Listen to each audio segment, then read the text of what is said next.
Pelouse du Betis Séville. La Coupe de l'Amérique tend les bras au challenger d'Emirates Team New Zealand. Les coéquipiers de Dean Barker ne sont plus qu'à 2 victoires de la très prestigieuse aiguillère d'argent. L'essentiel de l'actualité de ce lundi, l'invité du JT nous a rejoint, Louis Burton. Merci Louis d'être avec nous ce soir.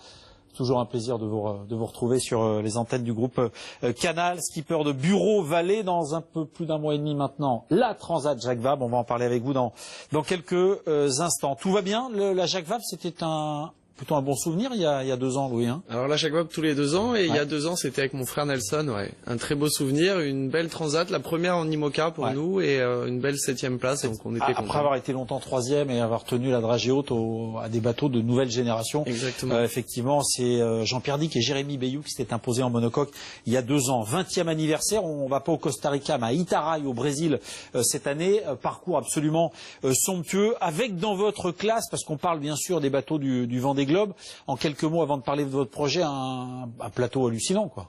Alors, on a Massif avec François Gabard qui a les Vendée Globe, qui embarque Michel Desjoyaux avec lui.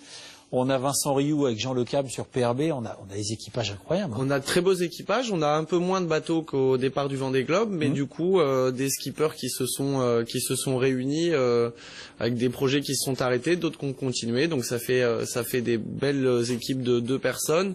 C'est un peu aussi l'objectif de la Transat Jacques Vabre qui est tous les 2 ans, c'est d'assurer la pérennité du circuit, et avec un beau parcours qui va au Brésil cette année. Donc on est ravis. Ouais. Alors Bureau Vallée, on se souvient qu'au Vendée Globe, pas de chance, au bout de 4 jours, vous tapez un chalutier, vous êtes obligé d'abandonner assez rapidement. Nous, on vous avait retrouvé sur les antennes du groupe Canal à notre micro pour l'arrivée de François Gabard en leader au Sable d'Olonne le 27 janvier. Mais on vous préfère sur l'eau quand même, oui, rassurez-vous. Le Vendée Globe est loin derrière. Est-ce que le bateau a été transformé ? Alors le bateau a été déjà stocké et puis réparé suite à la collision du Vendée Globe.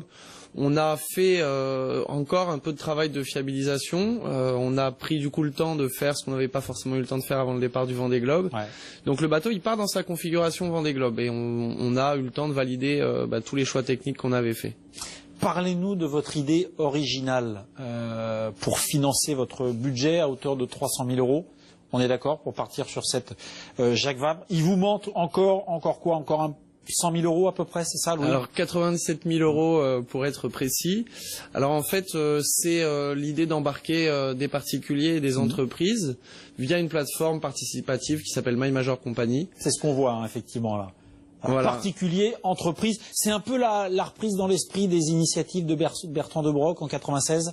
Alors sur le Vendée, ce qu'a fait Bertrand également sur le dernier Vendée Globe également, avec votre nom autour du monde. C'est ça, c'est une notion de partage de projet. Ouais. Alors celle-ci, elle est un peu plus web 2.0, elle correspond un peu plus à ma génération que à celle de Bertrand. Et puis là, c'est pas un simple nom sur la coque. Hein. Si vous êtes un particulier, vous pouvez vous retrouver sur la baume, sur le mât, et même les photos sur les voiles d'avant. Voilà, c'est ça qui est assez incroyable. Alors il y a un palier à atteindre, et en effet, on va imprimer donc les photos. Il y a un nombre limité. On va imprimer les photos dans les génaqueurs du bateau. Donc on va avoir patchwork comme ça d'images et de visages, donc ça va être sympa. Et puis c'est l'occasion à des personnes qui sont loin de tout ça de venir aussi visiter le bateau à Saint-Malo, au Havre, et de naviguer. Bon là ça coûte encore un peu plus cher, mais voilà, ça ouvre le champ des possibles. Combien ça coûte pour avoir son nom, sa photo sur votre bateau, Louis, si on veut vraiment partir à l'aventure et traverser l'Atlantique avec vous? Alors ça coûte 50 €, et à partir de là vous avez le nom sur le bateau, un message qui traverse l'Atlantique et qui vous est renvoyé depuis Itaray au Brésil. D'accord. Voilà. Et la photo. Et la photo. Ça, c'est un truc. Je trouve que c'est un truc incroyable. Et la photo, c'est à partir de 100 €. D'accord. Voilà. Donc ça a commencé doucement, et le bouche à oreille, votre présence dans les médias accélère un petit peu le. Oui, c'est ça. Alors ça a commencé il y a 10 jours. Bon, il faut savoir aussi que c'est une période de rentrée pour tout le monde, donc les gens ont aussi beaucoup d'autres choses à faire. Les loisirs passent aussi parfois dans cette période-là en second plan. On a bon espoir que ça décolle d'ici là. La Transat va approcher. Je pense que aussi la motivation et l'engouement de tout le monde va évoluer avec ça. C'est une belle manière de faire un joli cadeau aussi, si je ne m'abuse. C'est une très belle manière de faire un joli cadeau, c'est vrai. Un de ses proches, ou voilà, en tout cas c'est une superbe initiative. Vous partez avec Guillaume Lebrec. Oui. Guillaume, c'est quelqu'un que vous connaissez depuis Alors depuis Guillaume, longtemps, comment s'est fait cet attelage finalement? Comment ça s'est conçu? Guillaume, c'est un garçon de 34 ans qui a brillé à la dernière Mini Transat en 2011. Exact. Et c'est un garçon qui était dans l'équipe responsable de performance de Jean-Pierre Dick pour le dernier Vendée Globe. Il faut savoir que le bateau qu'avait Jean-Pierre Dick était un des plus performants, et notamment grâce au travail de toute cette équipe. Et Guillaume nous rejoint l'équipe et va travailler sur cette performance, et on va ensemble essayer de faire mieux qu'en 2011 à la Transat Jacques Vabre. 7e avec Nelson, votre frère, on s'en souvient. Vous avez les stages en Bretagne là, actuellement dans la préparation? Alors on descend demain, je repars. On descend à Lorient, et à Lorient on fait un trophée qui s'appelle le trophée Azimut. On se retrouve avec tous les autres concurrents, et on a un entraîneur qui vient à bord pour valider les manœuvres. On repart au large ensuite vers Saint-Malo avec un entraîneur encore à bord. Et voilà, on essaye d'aller rencontrer toutes les conditions de mer possibles pour voir comment ça se passe sur l'eau entre nous deux, et travailler la performance toujours. Trophée Azimut que Jean-Pierre Dick avait remporté il y a un an devant le Boc Populaire, effectivement, d'Armel Lecléache. On était à un mois et demi du départ du dernier Vendée Globe. Le favori dans cette flotte? Alors bon, il y a, comme vous le disiez tout à l'heure, il y a vraiment de très beaux duos.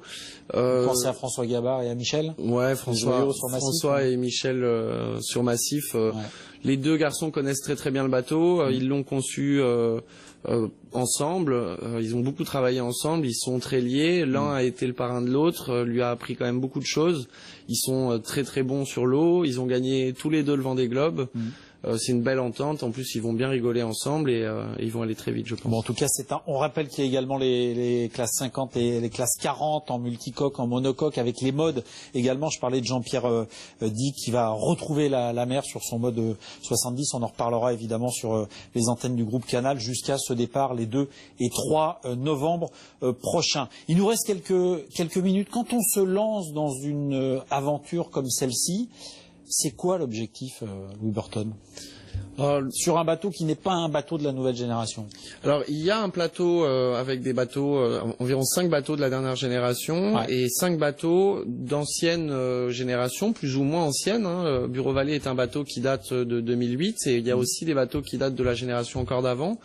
L'objectif, c'est de faire le classement du bateau à minima.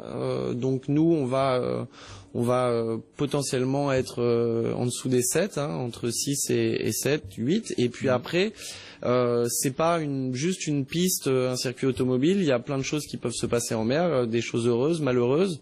Et voilà, c'est tirer profit de tout ça, faire une belle trace, une belle trajectoire. Pourquoi pas être sur le podium. Bon, ça en tout cas c'est un bel objectif. Juste avant de vous montrer les images, parce que c'est sur Canal en ce moment de la Coupe de l'América, 34e du nom, image absolument exceptionnelle sur les AC72. Dans un des attelages, des 10 attelages IMOCA sur cette transat, vous avez votre copain Tanguy Delamotte sur Initiative Cœur qu'embarque François Damiens. Je parle de l'acteur, mesdames et messieurs. Ça vous fait sourire? Oui, ça me fait sourire. On va en reparler dans le mois et demi qui vient, mais c'est absolument incroyable comme histoire. Oui, c'est étonnant au premier abord. Je crois que François Damiens, c'est quelqu'un de sincère, en tout cas, il a l'air de l'être. Et un dingue de voile. Et voilà, donc c'est un dingue de voile. Le grand public n'était pas franchement au courant de ça, mais c'est un vrai dingue de voile. Mais bon, on connaît son œuvre, et moi personnellement je l'apprécie, donc ça me fait sourire, mais c'est positif. Bon, c'est Tanguy qui va pas s'ennuyer. Voilà, je pense qu'il va bien bosser, et puis derrière il y a une jolie cause, donc c'est surtout ça qui est très positif. Splendide en tout cas. Allez, les images de la Coupe de l'América, il faut se lever la nuit sur Canal, Louis, en ce moment. Je sais pas si vous l'avez fait à différentes reprises. On a Hélène Cougoul au commentaire, on a eu aussi Loïc Perron ce week-end. Bon, le Challenger est cassé quasiment dans la boîte pour Team New Zealand face à Oracle dans cette baie de San Francisco. 7 victoires à 1, le premier à 9 s'est imposé, ça pourra se passer dans 48 heures. Un mot sur ces bateaux. Incroyable. Ces bateaux sont incroyables, ces bateaux c'est l'avenir, parce que c'est des bateaux qui volent, qui s'affranchissent d'une bonne partie des frottements sur l'eau qui sont les freins à nos bateaux. On a des images, on dirait qu'on a l'hydroptère de temps en temps en face de nous, quoi. Tellement c'est incroyable. Oui, alors c'est même plus que l'hydroptère, parce que là en plus de ça il y a une aile rigide, donc on est sur un profil d'aile d'avion mais qui est tenu à la verticale. Ces bateaux vont très vite. Le seul truc qu'on pourrait regretter, c'est que, et qu'on espère pour la prochaine fois, c'est qu'il y a un équipage français et un bateau français et que tous les Français se réunissent derrière ça. Et qu'on se retrouve avec des éliminatoires avec de nombreux bateaux au mois de juillet pour la Vuitton. Exactement. Et les Français sont les meilleurs au monde en multicoque, donc il faut en profiter. Bon, ils se mettront autour d'une table pour voir les budgets à la baisse. On espère effectivement que notamment les frères Perron seront dans l'aventure ou d'autres Français dans les mois et dans les années qui viennent. Merci Louis. Rappelle vite des coordonnées du site. Donc My Major ceux qui veulent partir avec vous. Ouais. Voilà, My Major Company, sport et aventure dans la rubrique, et il y a le projet Transat Jacques Vabre avec le bateau Bureau Vallée. Bon, merci en tout cas d'avoir été l'invité du JT. Merci. On se revoit au Havre, départ le week-end du 2-3, départ dimanche 3 pour ce 20e anniversaire de la Transat Jacques Vabre. Merci à vous. Louis, la suite des infos dans quelques instants. Restez avec nous.